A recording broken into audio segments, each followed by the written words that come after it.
Good morning, Team Anastasis. Happy Monday. Last week, we explored some of the characteristics of God, and then we ended the week thinking about what a parable is and why parables can be so powerful. I told a story about my family getting lost in Paris when I was growing up and went on a trip there, and the deeper truths that can come out of that story that sometimes, you could say them with a few words, but they're so much more memorable when there's a story attached because there's emotion attached to it. You can put yourself into the story. So we're going to explore together some of the parables of Jesus and look at what those stories are revealing about God's character. And one of the things I think is really interesting about a lot of the parables is, other than interactions with a Roman centurion and a woman by the well in Samaria and a handful of others, Jesus, when he's telling parables, when he's telling these stories, he's mostly talking to very devoted religious Jews. He's talking to people who really saw themselves as God's people. And so the story I'm going to read today to you is actually three separate stories, but they're all tied together in Luke 15. And just like I just mentioned, these stories are all, Jesus is talking directly to these super religious people, the people who would have said, we are God's people. So he's standing with people who were considered bad or sinners in ancient Israel. And so it's tax collectors, it's notorious sinners, and they're coming to hear Jesus teach. And the religious that are also there, they were called Pharisees, are also there, and they start to complain that he's associating himself with such despicable people. So they're really upset. These are people who see themselves as God's people, and they're really upset that Jesus is talking to like the riffraff, right? He's talking to everyone. And so Jesus starts telling this story. And at first, it seems like he might be talking to those who were considered bad or sinners of the day. But really, when you listen to the story, he's actually saying something important to those who consider themselves to be very religious, so those Pharisees. So I'm actually going to read chapter 15 of Luke to you. And I would encourage you, after we're finished here, to read through these stories as well in your classroom and reflect on what characteristic that you see being pulled out of these stories. And then tomorrow we'll all talk together about what those characteristics that I saw revealed were. And we'll dive into one of the stories specifically in Luke 15. So starting in verse 3, it says, "So Jesus used this illustration. If you had 100 sheep and one of them strayed away and was lost in the wilderness, wouldn't you leave the 99 and go search for the lost one until you found it? And then you would joyfully carry it home on your shoulders. When you arrived, you would call together your friends and neighbors to rejoice with you because your lost sheep was found. In the same way, heaven will be happier over one lost sinner who returns to God than over 99 others who were righteous and haven't strayed away." So again, if you think about who his audience is here, he's surrounded by people who would have been considered bad or sinners, but he's also surrounded by these religious Pharisees. So then he continues in verse 8. "Or suppose a woman has 10 valuable silver coins and loses one. Won't she light a lamp and look in every corner of the house and sweep every nook and cranny until she finds it? And when she finds it, she will call her friends and neighbors to rejoice with her because she has found her lost coin. In the same way, there is joy in the presence of God's angels when even one sinner repents." To illustrate the point further, Jesus told them another story. A man had two sons.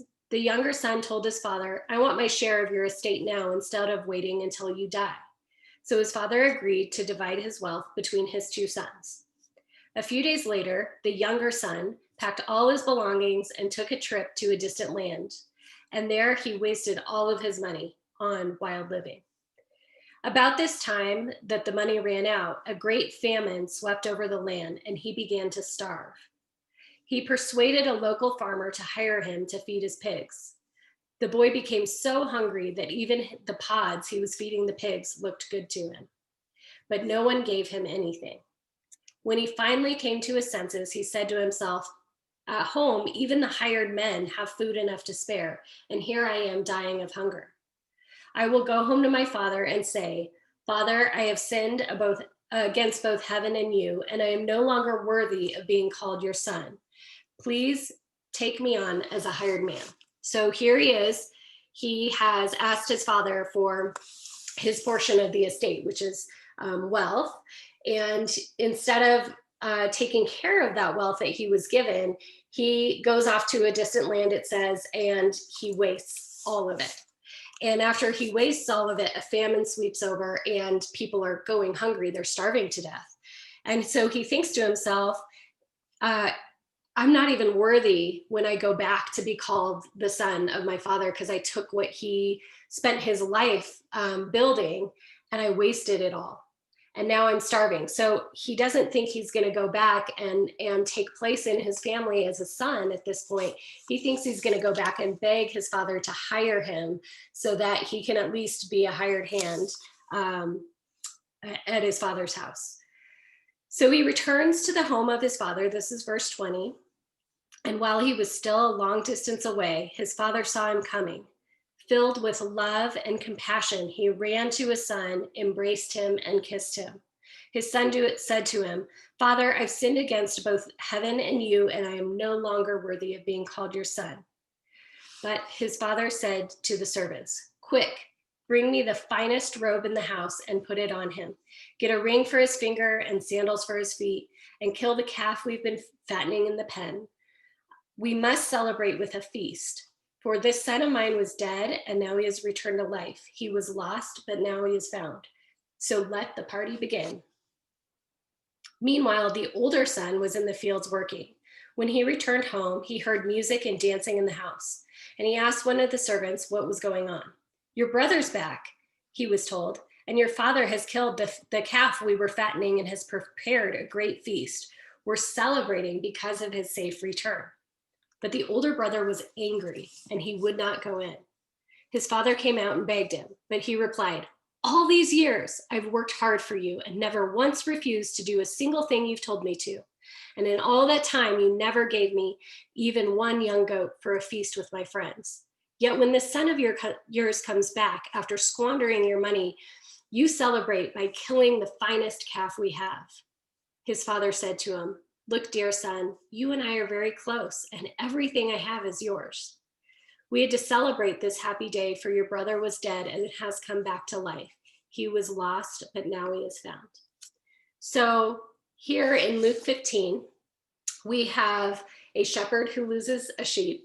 We have a woman who loses a coin, and a father who loses a son.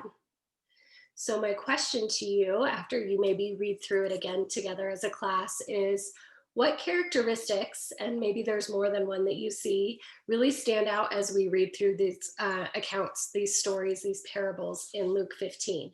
What do you notice each character in each story doing that's common? And what characteristic does that reveal about who God is? And in turn, remember, we're looking at these characteristics because we are created in God's image. And if it's a characteristic that God has, that means that that image is in us as well. That characteristic is in us. So take a look, see what you think about what those characteristics are that you can find in those parables. And tomorrow we'll talk more about the parable of the sons, the two sons. But and some of those characteristics that I noticed in there, we'll see if we match up. So I hope you have a great Monday, and we will see you tomorrow.